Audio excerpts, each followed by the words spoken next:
Coy.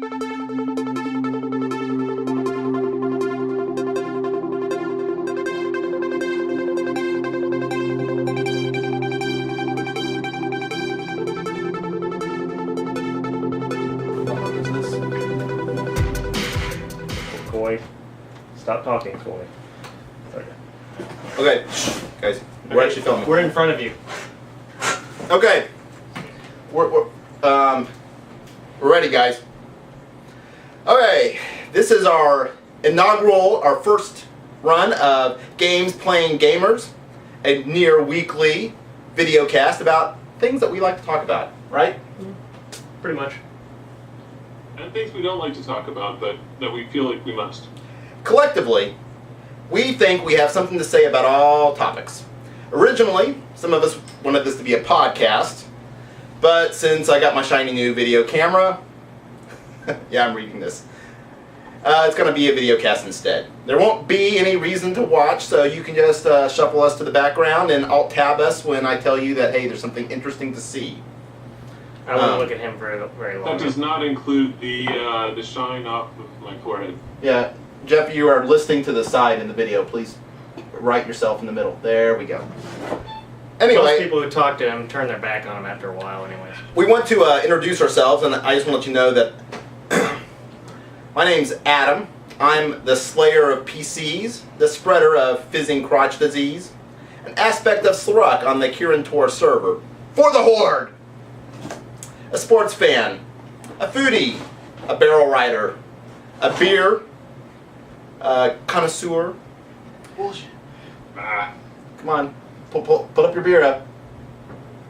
There we go. This is a beer. This is my title. Keep going. Friend of the European robot man mutt, a computer engineer, a former aspect of Iambic Haiku in New Eden, gym shooter follower, a Leaf Village Guinean, a gravity gun master, on John Locke's side, as we all are, right?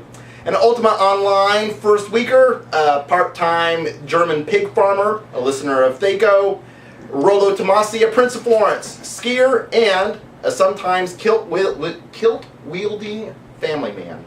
Oh, and the last time I cried was when Dave Arneson died. I don't know who that is. Anyway, that's me. I don't know who that is either. He's the guy that, one of the guys that invented D&D, people. Yeah, that guy. One of the guys. I'm Adam. Anyway, Who's Jeffrey? behind us? Is there anyone but Gary Guidance? I'm Jeff. I'm from Dallas. I have a slight balding hair and better opinions than most on all things beer, game, and work-related, but try to shy away from the work-related things. I have played the incarnation of Thazadin in the D&D realms as an insane mage. I play WoW way too much, or it plays me, and I guess we'll just explore some other things about me. And I'm John, a mechanical engineer, a non-drinker, the smartest man here, keeper of keys and grounds at Hogwarts. I'm not really that. That's someone else. Yeah, I'm many you ever things. read the books? Too many to live. I've listened to them at work, and really I could go on, but I think I'll stop because I don't have anything prepared. okay. So anyway, it's basically just a nerdcast, and we're planning on posting this on YouTube and making our friends watch it. Our first topic is the maps in Dungeons and Dragons. Now this is just a personal rant that I'm going to go on, and I imagine I've told these two to actually have something to say about it. But I have to admit I'm very unhappy with the direction that I see modern D&D, particularly Wizards of the Coast, Dungeons and Dragons products going, where they seem to be lacking maps, overall maps. I just recently spent a couple, like $30 on a module or a book. Module's the old term. That's, you know, you youngins probably don't know that, but that's what adventures used to be called Revenge of the Giants. And there's this whole, at the very end, there's this whole fight against fire giants. And the fire giants, there's not even a map of the fire giant place. with a little bitty map of every single room that you meet a giant, but they're not connected together in one big map. So when John here says, I want to go next door and burrow through the wall in order to scare the fire giants, I've just got to make everything up on the fly. And if that's the case, why in the world am I buying somebody else's product in order to tell me that kind of stuff? It gives me very little to work on. I like maps. I've liked maps ever since I was like a little kid. That's always what I've enjoyed. And this no map methodology they're going with new products, I just don't. I'm not for it, man. You know, I don't know how much I really agree with you, because I'm coming in a little bit later into Dungeons and Dragons, but I would think that one of the roles of the DM would be to come up with some aspect of the setting. I mean, if you're going to buy a module, don't you have to come up with some part of it? Couldn't we just use a computer instead of a DM at that point if all the stuff was lined out for us? Don't you want to have the freedom to determine what I can and can't do? Do you have to have everything mapped out for you? In fact, with D&D 4th edition, it's trying to bring a whole lot of new players. They've made it easy. It's trying to bring a whole lot more new players in. You know, there's an interesting counterpart to this whole thing, in basically WoW. So World of Warcraft, we're all World of Warcraft players.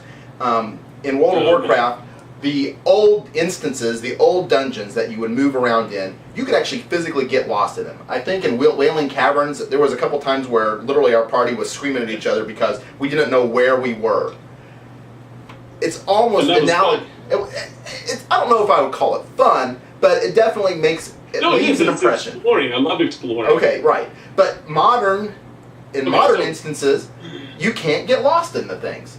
I mean, they are just single. There's a long, skinny hallway, and D&D is becoming a big, huge instance where you have no choice but to go straight ahead, and you don't veer to the left or the right. I don't think I agree with that, because you say you bring, like I was trying to say, you bring in new players and everything.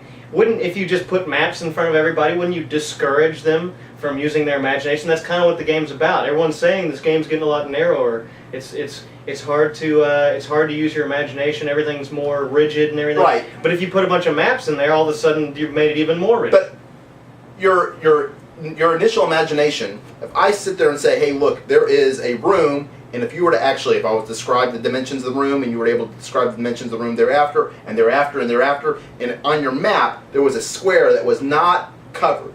You physically could not, I know there's something in there.